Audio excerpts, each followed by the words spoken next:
Hi, this is Nayalla. Thank you so much for joining me again today. So this is part 4 of Love is the Antidote. So I have got quite a lot still to share with you, so I am hoping to get it all crammed into this section. But if it starts getting too long, then I will share the rest next week with you.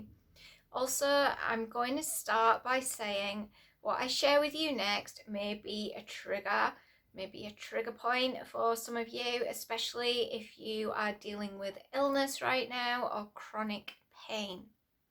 So, some of you may know, others it may be a surprise to you that I have gone through chronic pain and illness in my life, and at one point I was that ill that I was in hospital on morphine, on a morphine drip, and it was a very scary time for me because I had no idea what was wrong with me. I was just in a lot of pain.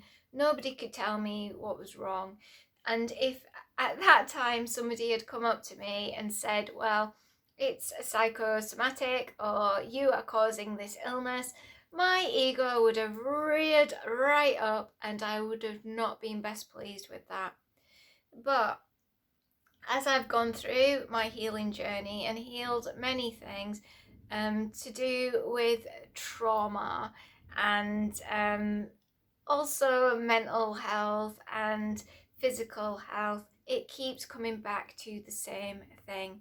And I know it's complicated because with illness we also have genetic factors and environmental factors as well. But here it comes. So I want you to listen to this with an open heart and an open mind. Push that ego aside. It's once we realize we have the power to create illness, we also realize we have the power to create wellness too. And as I moved through my healing journey, I started to see this and hear these words in an empowered way, because I realized that I had played a part in my illness, that I had caused an imbalance through my thinking, and I then realized that I had played a part in it, so I too could play a part in creating wellness. So I realized that I could come at this from a very empowered place. So when we change our inner environment, we can change our outer reality. And I am so passionate about teaching this because I am living proof that this is true, that the mind alters the brain as well. For so long, we have been taught that when we've been diagnosed with something, then that is just the way it is, and you have to live with that for the rest of your life. In my early 20s, I was diagnosed with arthritis, and I am now obviously a lot older, and I'm pain free. I'm running, I'm exercising daily. I walk, I do all these things, and my joints are absolutely fine. So I was diagnosed with that in my 20s, now a lot older, and I don't have that. Same with my stomach issues as well. Although nobody could actually give me a diagnosis of what was wrong with me, I do actually, through research, believe that it was undiagnosed celiac. So I changed things up. I changed my diet, I changed what I was eating, and everything altered physicality wise as well. So I'm pain free in my stomach. I don't have the issues that I had before, and I wanted that. I wanted somebody to come and tell me, if you do these things you'll feel better, but nobody did. Nobody could tell me what was wrong with me, and I was just shoved a load of medication in my face, and it just helped and escalated me to feel worse, basically. It helped me to feel worse about myself. So my mental health deteriorated, as well as me going through chronic pain and illness. So I yes, it would have been hard to hear at that time. The way I was living and what I was eating and what I was, thinking was all factors of making me ill.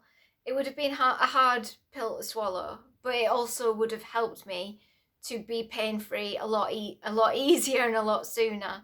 I went through the best part of my years in pain because nobody told me these simple things. I had to go and then reach and search and do a load of research and come to my own conclusions. And that's why I'm so passionate about teaching the things that I teach others now. So when we reprogram the mind, we transform the brain function and health. And you might be thinking, hang on a minute, this is love is the antidote. So why is there so much focus on the brain? Well, when we reprogram our mind with the love frequency, we then heal the mind. So like I've just said, the mind alters the brain. So we alter the mind with the heart space, and then the mind alters the brain health. So what we tell ourselves daily impacts our whole life experience. So if we are telling ourselves from a place outside of love, we're going to get ill. And when we are telling ourselves things from a place of love, we're going to get healthier. Our internal programming dictates our decision making and our view of the world, others, and ourselves. Now, I was so excited to come across this amazing lady called Dr. Caroline Leaf.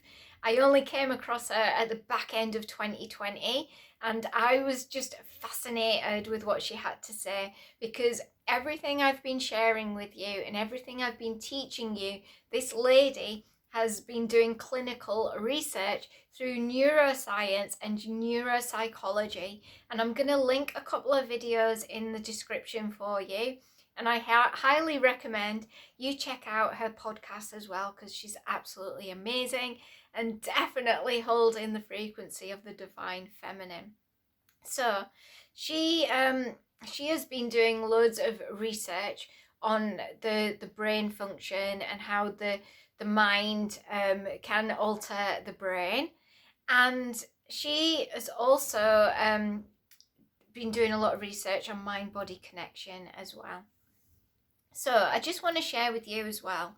Most illnesses come from thinking or fearing about getting an illness, or being in fear for a prolonged period of time, or having toxic thoughts for a prolonged period of time.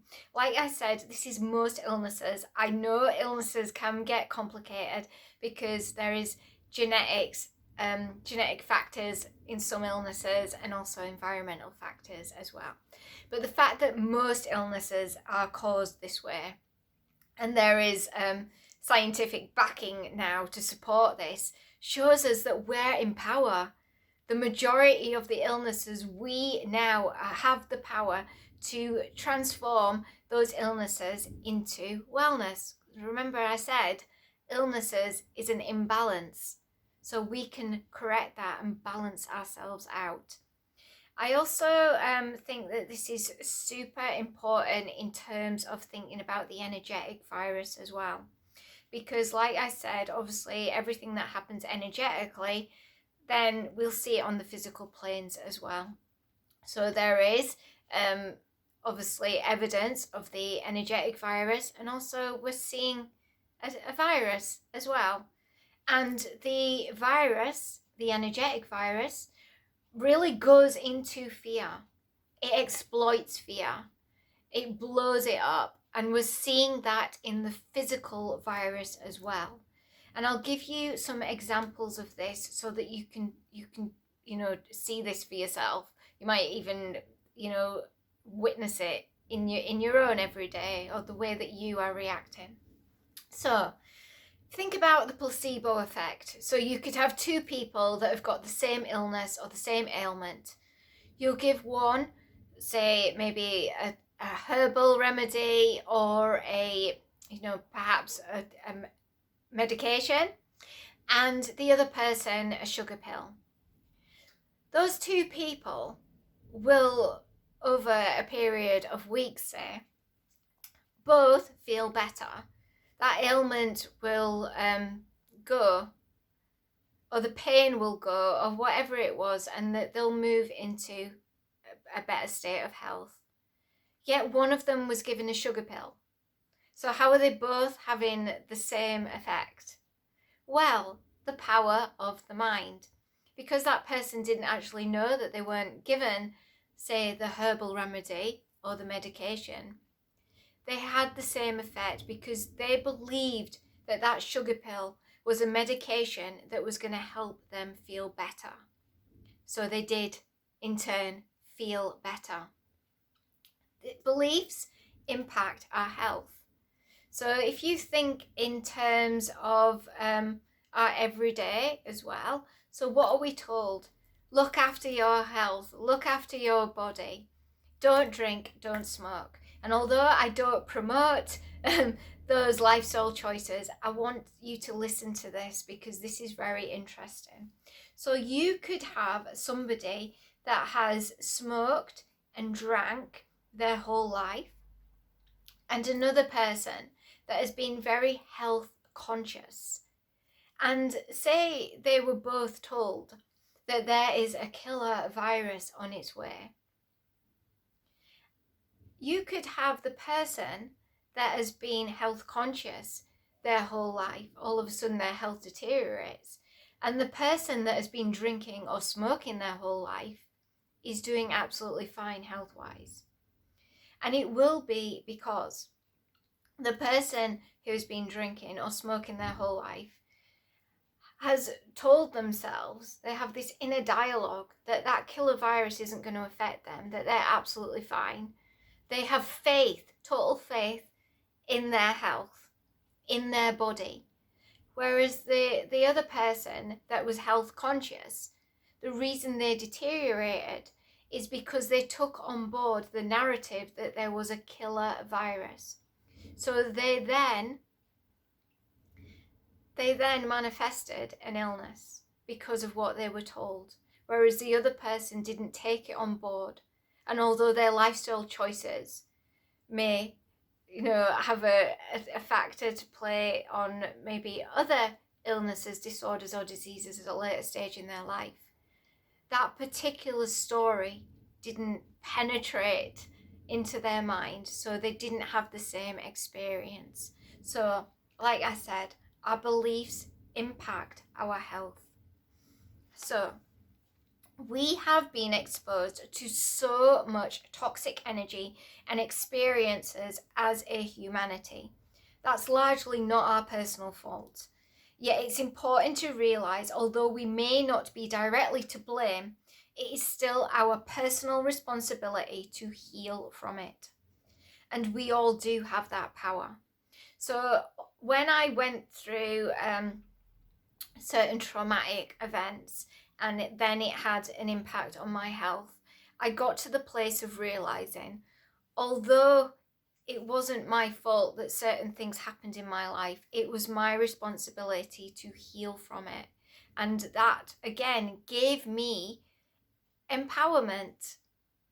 Because I've shared this in the past as well, and I think it's important to share it in this video. Something that happened to me when I was 15 got me on a loop. Now, the actual event, something happened once, yet for the next 15 years, I was reliving it and replaying it and causing hurt to myself, causing pain to myself, and it had an effect on my mental health and also my physical health as well. So I was giving my power away to that one event, and I was stuck in a loop.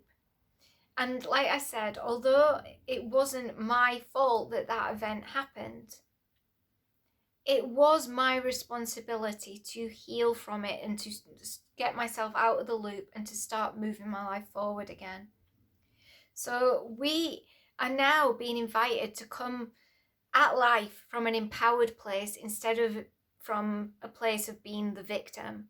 Whatever has been thrown at us, although it is going to have an effect on our health, we can grow from it, and we can heal, and can become stronger because of it as well.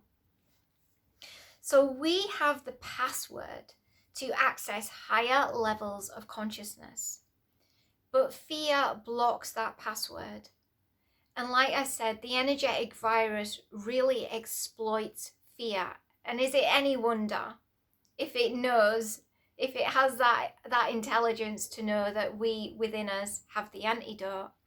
Of course, it's going to want to keep us disempowered. So we have the password to access higher levels of consciousness. Fear blocks the password. Remember, you have found within you the key. The antidote. The password is the vibration of true and pure heart-based creation, or the frequency of organic consciousness. I want to share as well that it's really important for us to team things together. So obviously, good mental health is very important. Eating the right diet for you that supports your body and your personal needs. Now, this is why I do not promote one particular diet, one particular way of eating, one particular lifestyle, because I am very aware that we need certain things personally for us to feel good. So although a particular way of eating may work for me and may give me good health, it may not necessarily work for you. You have to try it out for yourself and see what works best for you. I am aware that our blood type affects us as well, and affects how we eat and what things are going to be good for the body and not good for the body. And again, there is genetics and environmental factors at play as well. So find what works best for you and tune into your heart and tune into love and compassion. Make sure that you are also bringing forward ways to bring peace into your life as well. So downtime and less stress, and a good support network is really good for our health as well. If we can all individually get those things right, we will see that on a collective we are starting to tap into health and wellness in a way that we never have done before. But we have to play around with it, and we have to be okay with playing around with it and sometimes not getting it right. You know, when I was finding a diet that worked for me, I literally stripped everything out and started from basics. So just like fruit and vegetables, and saw and felt what worked for me, what was affecting my gut, what was affecting my body, and what felt good for me, and really just took it from there. And obviously the things that was affecting me in a not very good way, okay, you're not good for me. And so that can change as well over time. You know, something that worked for us for a long time all of a sudden doesn't work for us. So we have to be okay with modifying as we go through our stages of life as well. So I want to speak a little bit about the virus as well, because like I said, you know, the energetic virus, it really exploits fear. So it feeds off fear. It feeds off the charge of fear. So it wants us to stay in fear as much as possible. And we find that in physical viruses as well, where they want to eat something. They're in a feeding frenzy. Whereas if it is more bacterial, then we're really advised to fast, so sort of burn it away. So like a virus, we're asked to feed the body, give the body what it needs to sustain good health, get through that virus. If it is more bacterial, we're asked to fast to get it out of our system. So in terms of the energetic virus, love bring in more love, bring in more compassion, tune in with your heart more, and that's going to push out fear. And if it was bacterial, then it would be obviously fast to get it out of the system. Obviously, we need less toxic stress and more, get my words out here, more good stress. And I might do some videos about good stress at a later stage, but not in this video. But yeah, we have good stress as well as toxic stress. Obviously, family, community, romantic relationships and friends, it's important to have healthy connections rather than toxic connections as well. So I'm going to link a video that I've done as well from the Earth Talk series that speaks about going back to the original code, because really that's what this is all about. You know, the more we tune into the original code, which is organic consciousness, the less outside interference we can have. It's not possible because we're stronger in that higher frequency. So as we are going through these changes as well, and as we are tuning into our heart more and pushing out that energetic virus and becoming strong within ourselves, we also have quantum, chemical and soul contracts that take place unconsciously all the time, and they affect our health as well and affect how we interact with others. But again, as we tune into that organic consciousness, we also tune into being a creator being. So although at one point we had to go through those contracts and it was going to impact our life in a certain way, we now get the choice to opt out. We don't have to honor those contracts anymore. We can actually rip them up because we're moving into a completely different time frame. So like I said, you know, there is quantum and chemical contracts that we can't really opt out of as well. You know, that's just part of being a human. And that is part of spiritual law as well, and that keeps things in balance. So balance and love and stability, they give us like 4 legs on a chair or on a table, and the frequency of 4 is coming forward very strongly here as well. So like I've already spoke about a little bit about the 4 elements, which help us to bring everything back into balance and come back into empowerment. There's a little phrase I want to share with you because I thought that this was super interesting and super important as we move through into this age, this golden age, this age of Aquarius. So the Firebird takes flight over sea and earth. Now, I saw this a few years ago, I think, and it just really jumped out at me. I don't know where it's come from. I don't know the origins of it. But at that time, I was like, wow, that just really sums up everything just in that one sentence of what I'm trying to explain here. So, the Firebird being the phoenix. So we've got fire, as in the element of fire, and the bird, as in air, takes flight over water and land. So we have balancing of the 4 elements, and we also have moving into the age of Aquarius, and we also have rebirth. We also have rebirth for humanity. As they come into balance, they grow into themselves and they become something completely different through an alchemical process. So the 4 elements equals love, which gives us balance. And I'm going to talk a little bit more about Mother Mary as well in terms of the energetics and the code. So the code of Mother Mary is higher divine feminine.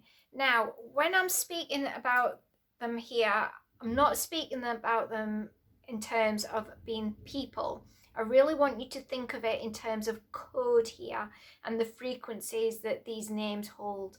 So, like I said, Mother Mary, higher divine feminine. And plus, so counterpart, Joseph, which is higher divine masculine. So then we bring those two together, those two codes together, which gives us unity consciousness. And then we have the birthing of Christ consciousness. So the code of Christ consciousness. So we can have Mother Mary code within us. We can find Joseph code within us, being the higher divine masculine, bring them two together. And then we have the birthing of Christ consciousness. You can have access to that code within you and vibrate that out.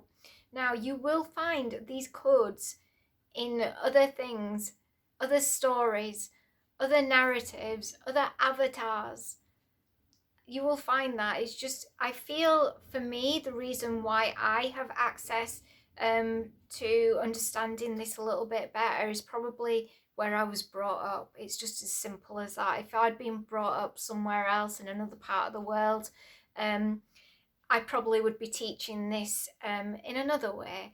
And although I wasn't brought up in a particularly religious household, obviously it seeps into your consciousness wherever you are. Like I said, an environmental factor. So the more people who choose love over fear, love over separation, the more we come into unity of self and unity consciousness. So these elements, the Mother Mary, the Joseph, and the Christ consciousness, are codes. And we can encode ourselves, we can reprogram ourselves through these codes. We have access to this. The more we come into unity of self and unity consciousness, the more the energetic virus will be purged from the system, and we will find balance as a species. And we are seeing this playing out on the physical plane as well. We are becoming more aware of all these things that were hidden to us once. It's all coming to the surface. That is part of the purging. We are becoming more aware of ourselves. We are more aware of what triggers fear within ourselves as we tune into our heart more. That is the antidote. So anything holding the vibration of separation, fear, or control, or anything along those lines, will fall away. The old structure, it will crumble. It is crumbling away. It is falling away. And I've been feeling this energetically for so long. I've been sharing this with you in energy updates for so long that my guides have been sharing with me that the old structure is falling away and we're moving into rebuild, but it's going to take time. And the reason it's going to take time is because there's so much that we've got to call in. There's so much that we've got to understand. There's so much that we've got to integrate. It's going to be a bumpy road ahead. And the more you stay into your heart, the smoother the next 18 months or so will be. We're moving into the law of equity, basically, which is balance. And until we move into living within the balanced perimeters of spiritual law, we will always live within the parameters of control and corruption. Now, because I shared about the code and have spoken about Mother Mary a lot in Love is the Antidote, the last video I shared, I think a couple of days after that, Gigi Young shared a video, and I would like you to go and watch that. It's quite a lengthy one, but if you want to go further into the code and the energetics and the template of Mother Mary and Christ consciousness, she shares that in such an amazing way, better than I ever could. It's a great teaching. I'll link that in the description as well. I think it's called the Christ Impulse and something else as well. But yeah, I'll share that. It goes deeper into what I have here. And that's basically it. So I hope I hope that has helped you. I hope you've understood that. I hope it's activated something within you and made you aware that you have got so much power that maybe you didn't realize before. And also, you know, we've been really discouraged not to use our heart, and many people that are in their heart, they've been called, you know, soft and weak, but that's really not the case. And there's a reason why that has been pushed out there as a narrative, because they, like I said, they don't want us to go into our heart. They don't want us to reprogram the mind through the love frequency and to have full access of the capabilities of ourselves and how the brain works and full brain function. So by bringing all of this together, we can access parts of ourselves that we haven't done before. We can become healthier, we can become stronger, and we can become more empowered individually, but also as a collective as well. And that's how we can use love as an antidote. So I'm going to leave that there. I am sending you so much love. I am wishing you a truly amazing day, whatever you decide to do. And I hope to see you again very, very soon. Stay in your heart, beautiful people. I love you.